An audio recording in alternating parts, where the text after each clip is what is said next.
E aí, tudo bem? Era mais um dia como qualquer outro, navegando pelas redes sociais, quando me deparei com uma entrevista intrigante de Robert Greene, onde ele ensina segredos muito sombrios, segredos esses sobre persuasão e a arte de manipular qualquer pessoa e se tornar poderoso. Será possível? O número esmagador de pessoas que assistiram a esse vídeo sugere que há algo a mais por detrás dessas palavras. Robert Greene é um dos autores mais bem-sucedidos da história e a razão por detrás disso é porque ele já escreveu não apenas mas 6 best-sellers mundiais que se tornaram conhecimentos lendários na vida das pessoas até hoje. E uma das obras fenomenais que ele escreveu fala sobre as 48 leis do poder e como as pessoas utilizam essas mesmas leis para manipular as outras. E como se não bastasse, neste vídeo vamos reagir juntos a essa entrevista incrível e descobrir o que Robert Greene nos revela sobre manipulação e poder. Estás preparado? I'm not ashamed of it in any way. I stand by it and I think I hit at something real.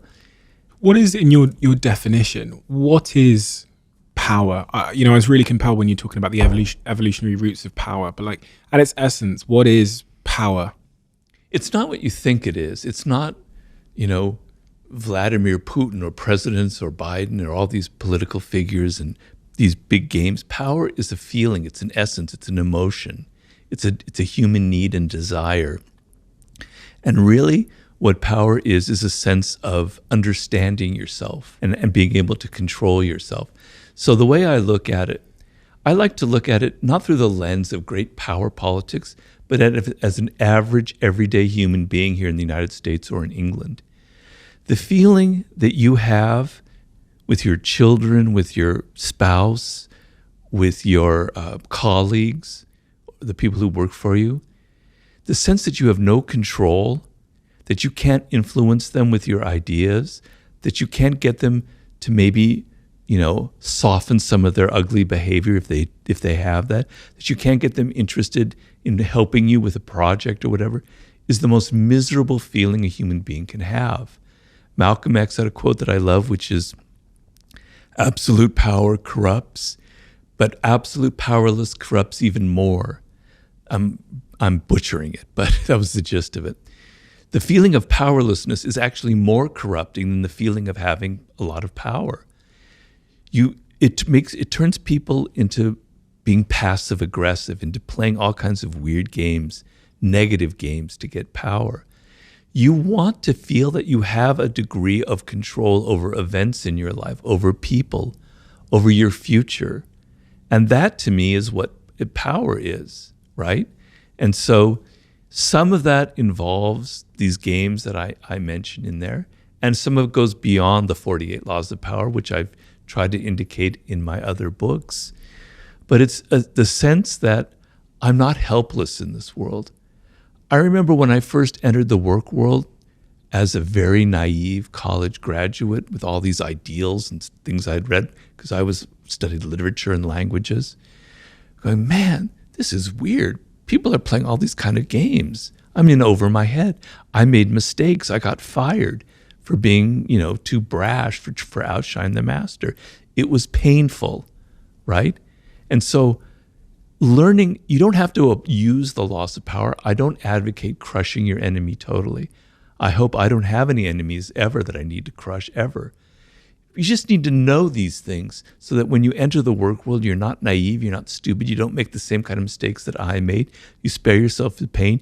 You understand the most fundamental thing about human nature. People have egos. Even your boss has an ego. You think he or she doesn't because they're powerful. They're even more insecure than other people. You need to be aware of these things so that you don't inadvertently make them feel insecure and suffer the consequences. So that's sort of my idea of power that I was trying to describe there.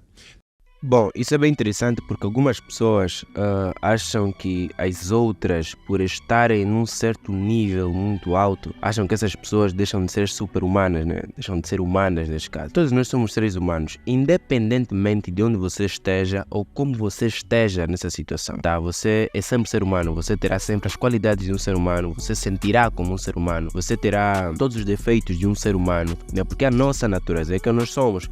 E você relacionado isso com poder, na verdade, o que Robert Greene aqui quis dizer é sobre sentimento, entendeu? Você não tem poder, você sente que tem poder. Poder é definido pelo que as outras pessoas sentem sobre você. Qual é a tua influência sobre as outras pessoas? Eu acho que isso é muito interessante e devemos realmente estar sempre prestando muita atenção nas nossas vidas. Force perception of yourself. When people think of power, they think of having control over others or their influence over others, but you've kind of made it more of a internal force. Yeah, well, if you can't control yourself, then you're in a lot of trouble in this world, right? Because when you just naturally are yourself doing things, you're going to offend people. You learn early on we're social animals. I have to tailor my behavior, you know? If you go on babbling about how you feel and think, etc., and you just say what's the first thing on your mind, you're going to end up having a very short career. You're going to be saying things that are going to offend people. You're going to be making a fool of yourself. You're going to be saying things that you end up regretting, right? So you have no self-control. And if you see somebody who has no self-control, it makes you look like you're not powerful. If you can't control yourself, how can you control anything in your environment? How can you be a leader, right? So you have to learn certain things about your nature, about who you are, and not just be anybody. You have to kind of tailor your appearances as well. Because for good or for bad, I'm a believer in looking at the human animal without shame and embarrassment, just as we are, right? And appearances matter. It's the animal part of our nature. We judge people by how they appear, how they dress, their tone of voice, their body language, etc., etc. It would be, in an ideal world, we wouldn't judge people by appearances. We would just judge them by what's inside of them. Yes, I agree with that. But that we're not ideal. We're not descended from angels. We're descended from primates. So you have to understand that appearances matter.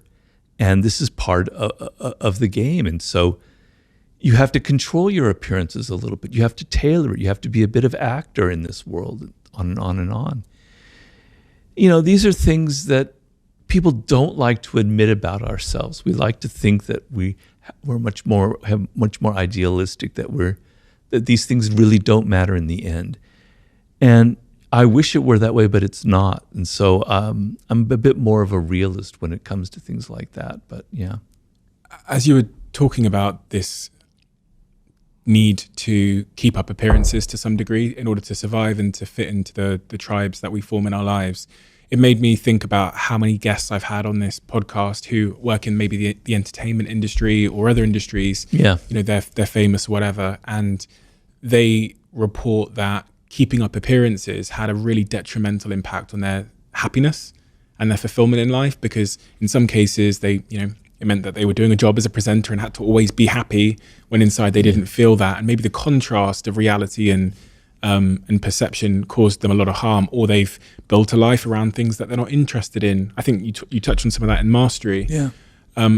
That's the question I have, which is keeping up appearances and the impact that has on your happiness, i.e. wearing a mask, and happiness. What's the relationship? I talk about it in the 48 Laws of Power, where you have to play this game in life. To me, it's a form of wisdom, which is, it's a wisdom that used to exist like in the 18th century. I read a book that had a big impact on me many years ago called The Fall of Public Man by Richard Sennett, in which he described like cafe life in London in the 18th century or France. And he was saying back then, when you entered the public arena or your cafe, you knew you were an actor. You left the house, you put on a mask, and you had fun. You know, you knew it was like fun. It was play. You know, when you're a child, you like playing games. You like putting on costumes. You like playing your parents or some character you saw on TV. It's part of human nature. We like to play these games. We're role players. We're actors.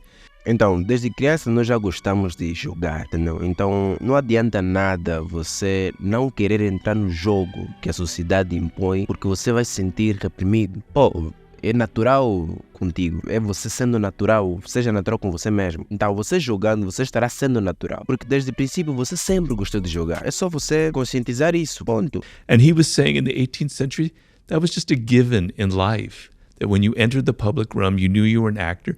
And then when you went home to your wife, your family, or your husband, or wherever, you dropped the mask, you breathed a deep sigh of relief, go, now I can be who I am, right? And it wasn't a problem. It didn't create neuroses. It didn't create this like, what's wrong with me? I don't know who I am anymore. So people now, the problem now is we don't have distance from that social realm. And so we think that if we're acting, that's who we are. But it's not. It's just that's part of being a social animal, is playing a role. You know, I did a book with 50 Cent, and he kind of exemplifies a lot of that. He plays a role in life. You know, when I met him, I thought, I was kind of intimidated. I was a little bit afraid. You know, the thug. This is a guy, when I met him, he was, you know, just a few years away from being shot and all this stuff. And I met him, and he was the nicest person in the world. He was almost kind of sweet. He'd hate it if I said that word, but he was sweet, right? He was very down to earth. He was very calm, etc.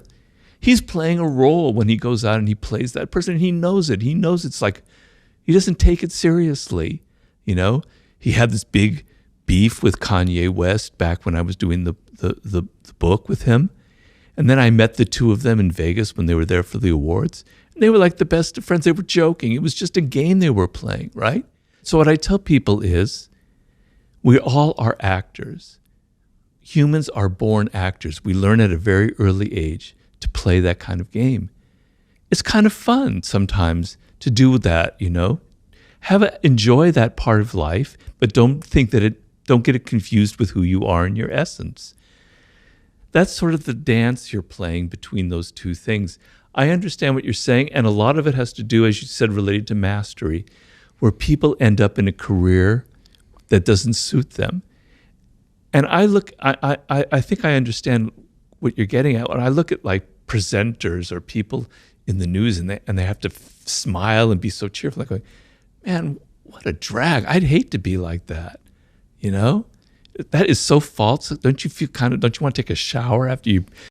Algo que ele falou que é muito mais super, hiper, mega interessante, mano. Tem uma teoria, tem uma, eu vou dizer técnica, tá? Que se chama camaleão social. Camaleão social é basicamente você se adaptar a qualquer situação na sociedade. Uma das coisas mais importantes antes de você pensar em atuar na sociedade é você saber exatamente quem você é. Por exemplo, se você estiver no trabalho, ou às vezes quando você está no trabalho, você meio que fica precisando atuar no clima corporativo, né? Mesmo que você seja extrovertido e mais alegre, você lá dentro precisa ser um pouco mais calmo e tranquilo. Isso não significa que você está sendo falso consigo mesmo. Você só está atuando e se adequando ao ambiente, entendeu? Por isso mesmo, saber quem você é um passo muito fundamental, porque quando você encontra uma pessoa que fala de coisas que você não gosta ou que não se interessa assim muito, você simplesmente se posicionar como alguém curioso e que quer conhecer muito, mesmo você não querendo conhecer aquela coisa, bro, essa cena é muito valiosa, tá? Muito valiosa mesmo, entendeu? Então você precisa se conhecer antes de você ir atuar no famoso palco da sociedade. Being tá? so cheerful and chatty and all that shit, you know? Yeah, I understand that. But if that's the profession you chose and you love it, then maybe you don't feel that way. I couldn't do it personally. But, you know, I think it's okay to think of yourself as an actor. I don't think there's anything wrong about that. The other point I found really curious was point 3 about concealing your intentions. And yeah.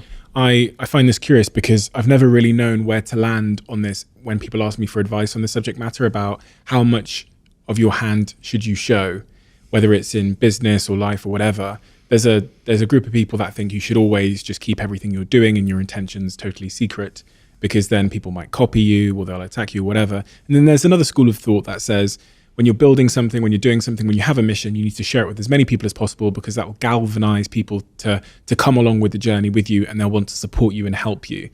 So when I read point number 3 about concealing your intentions, I wanted to ask you about what what you think about that? Which side do you land on? Well, everything depends on circumstances. So the laws are never meant to apply to every situation, right? So when it's with your own team and you're trying to inspire them and you're trying to give them a vision, you try to get them on your side, yeah, you share your vision with them. You share, this is where the group is going. This is where I want things to be in 3 years. Let's all get together. We're trying to do something very positive for the world. Okay, here's my plan, right? But then there are circumstances where revealing everything about what you're planning to do is actually very counterproductive, right? So the business world in the 21st century is extremely competitive. It's getting worse and worse by the day. As more and more people now are entering the power arena, and I think it's a great thing, where it used to be just a realm where only older white men had power, and now the doors have opened to everyone. The level of competition is that much more intense, particularly now even with the internet. You have rivals out there. You have competitors out there. Even as we talk right now, maybe you're not thinking about them, but they are. They're going to steal your ideas. They're looking to take your business away from you, et cetera, et cetera. Just be aware of that phenomenon. And just always saying what you're planning on doing isn't always the wisest thing to do. Sometimes, if you're in a tricky situation, putting people off the scent and giving them a red herring and saying, I'm planning to do this when in fact you're planning to do that. It's a very powerful technique. It's deception, but all's fair in love and war and business, I'm afraid. So, there are moments where you don't want to lay all your cards out on the table, right? You want to either create a little bit of mystery so that people don't know what you're going to do next and they're wondering what you're going to do next. And as they're wondering what you're going to do next, they're kind of on their heels a little bit. What's the next thing that Stephen is planning? I don't really know. Wow. It's a very powerful approach. There are other times and other experiences and moments in life where you do want to reveal what you're planning to do because there's a purpose behind it. I'm just saying, be aware. Don't just act in this world. Be aware. Have a strategic mindset. Sometimes concealing is what you need to do. Sometimes not concealing is what you need to do. Algo bem interessante que as pessoas fazem hoje em dia é quando dizem para ela, tipo muitos gurus, por exemplo, na internet, dizem seja sempre verdadeiro, diga sempre a verdade, etc. Só que as pessoas dizendo essas verdades, elas acabam dizendo muita coisa, até demais, porque existem coisas que é melhor você ver ou esperar para ver do que simplesmente você ter a resposta já imediatamente, entendeu? Eu sou um grande apoiador das pessoas que dizem que você precisa de saber exatamente o que você está fazendo e você simplesmente dizer para as pessoas o que é necessário, o que elas devem ouvir, tá? E não o que elas querem ouvir. Porque as pessoas fazem muitas perguntas, elas querem saber tudo. Então, você dando esse benefício da dúvida a elas, você estará dando oportunidades a elas de simplesmente pararem, sentarem e verem o que você está fazendo. It's funny, when we have this conversation about power and the darkness and the shadows that people have in them, I think a lot of people listening, and probably it seems that way because I'm the one asking the questions, as if I'm questioning society that I'm not part of, they'll think they might think they don't play these games, right? They might, so that's the question I have is like, have you ever encountered anybody? Do you believe there's anybody out there that doesn't play power games, manipulation, have shadows, have darkness in them? No, I don't. But so in my war book, I read the biography of Mahatma Gandhi, one of the saintliest figures in history, right? And I realized that Mahatma Gandhi was actually a brilliant strategist. Now, I'm not saying his use of nonviolence and civil disobedience didn't come from the heart. He didn't mean it. He didn't actually believe in the peaceful method. He did. It was very sincere. But he was very strategic about it. And he planned a campaign, several campaigns like the Salt March in the 1920s, where he knew, for instance, that the English public was very liberal-minded. They had this ideal of themselves as being they weren't colonialists, they weren't imperialists. They were doing the best for the world. And he deliberately had these marches where he knew that they would be reading in their newspaper and seeing photographs of Indian people being beaten up by Englishmen and their Indian officers on the streets of wherever, it would have a terrible impact on the public. He thought in terms of strategy. Okay, so there's Gandhi. Then there's Martin Luther King, who's somebody I wrote about a lot in The Laws of Human Nature. Another great icon whom I admire, who actually was inspired by Gandhi and had campaigns of civil disobedience. And there was a campaign, I believe it was in Montgomery or Selma, I can't remember which one, where he was getting fed up. They weren't getting very far in the civil rights movement. They were reaching a stalemate, and he was getting very frustrated. And an advisor came to him and said, look, we're going to have this massive march, and I can get a lot of elementary school and junior high school students to be on this march because they believe in you and they're very fervent. And I think it would be great. And his advisors go, God, you can't do that. You can't put 13-year-olds at risk. And Martin Luther King thought about it very deeply. He said, no, we're going to go ahead and do it. Because, damn it, I want the American public sitting in there all fat and watching their televisions to see these brutal, Bull Connor, the police chief then. I want to see these children being water hosed and beaten, and it's going to have an incredible impact. He was being strategic, and his advisors were shocked by it, but it ended up proving to be one of the most pivotal, important moments in the civil rights movement. So here you have Gandhi and Martin Luther King. And Martin Luther King was a flawed individual, as we know, right? He had a private life that wasn't exactly in the same as his public life. I don't judge him for that because he was a brilliant man, and I admire him. I love him deeply. Reading his biography made me even admire him even more, seeing that he had a human, flawed side to him. As pessoas acham que essas grandes figuras, por serem que elas são, elas não eram as pessoas mais brilhantes do mundo, ou sei lá. Não, o único ser humano aqui na Terra que fez maravilhas e maravilhas sem cometer nenhum pecado era Jesus Cristo. Todos nós somos pecadores. Todos nós somos seres humanos com defeitos. Então, você achar que o fato de você fazer maravilhas e ajudar milhares e milhões de pessoas com os seus grandes feitos, isso te torna um ser humano sem defeito, um ser humano que não comete erros, você está totalmente enganado, totalmente enganado. But these are icons that we set up, and they reveal what I'm talking about in human nature. You can't escape it.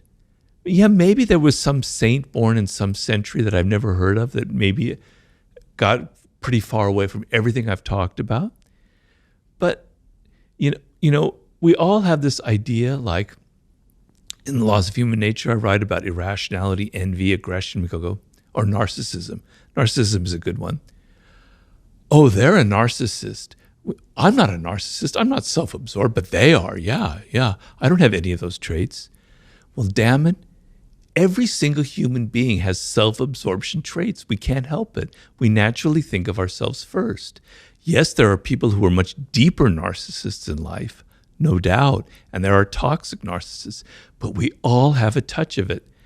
I want you to be a little more humble in this world and not be so arrogant and not think that you are somehow exempt from having a dark side, that somehow you were born with a halo over your head, that you were born different, you don't have human nature, that you're a saintly person, you're much better. Get rid of your moral superiority, because I find that deeply offensive. We are all cut from the same cloth. We all have the same flaws.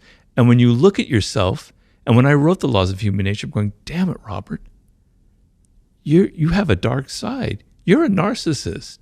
You know, I had to come to terms with my irrationality, my grandiosity, my aggressive instincts. But it's the only way to change yourself is to be aware that you have these issues. I have the narcissistic tendencies. Now I see it.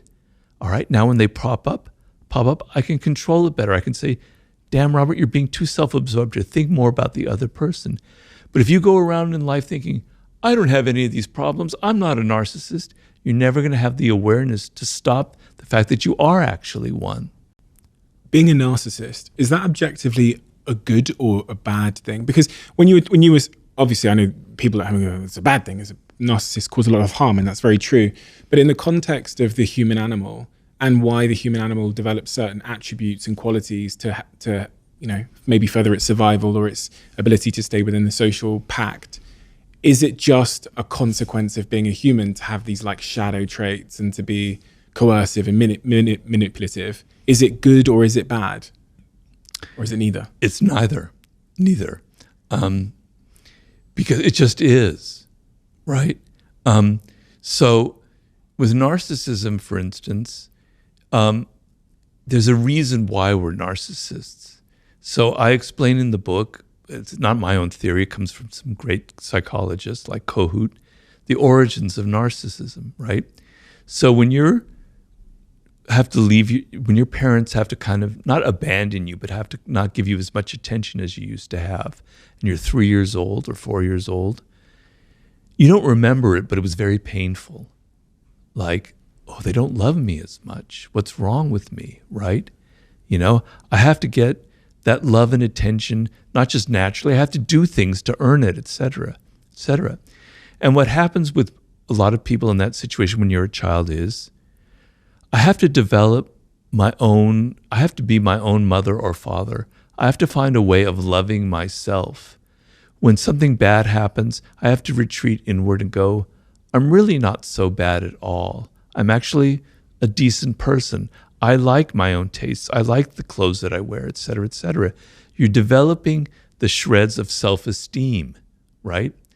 And people who never develop that because they were abused or they were abandoned or even if they were suffocated, never develop that self-esteem. And so what happens in life is if you don't develop that and you get older and people attack you and yell at you or criticize you, you can't retreat inward to that self-esteem, that love you have. The only thing you know is to get angry, they call it narcissistic rage, and to yell at people and say, God, get away from me, you're evil, et cetera, et cetera, et cetera, right? And then the other problems evolve where the only way I don't have that inner self-esteem, the only way I can get people to love me is by being incredibly dramatic and overly dramatic, et cetera, et cetera, et cetera, and always making myself the center of attention. That's what creates a deep narcissist. That's their only way of getting the love that they need.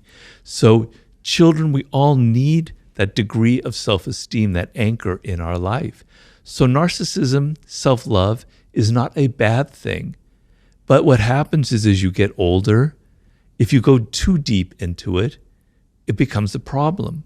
And so what I say is you need to take that self-love and that has a good function and turn it outward as much as you can and turn it into empathy and love and consideration for other people. That's your task as you get older in life. That's how I approach all of these flaws. You can't run away from them. You can't run away from your shadow, your dark side. You can make it work for you. You can make it positive and productive and healthy. You can become a healthy narcissist, which is a name that I use in the book. You can use your dark side for positive purposes. Let's say you have a lot of anger inside, and I had a lot of anger when I was younger. I was a very angry young man, right? Channel that into some kind of cause. And you know, I have a lot of causes that I believe in very deeply. And when I was younger, I was like that. Channel that energy into something productive and helpful and put it into something that goes to something that helps society. That's using your dark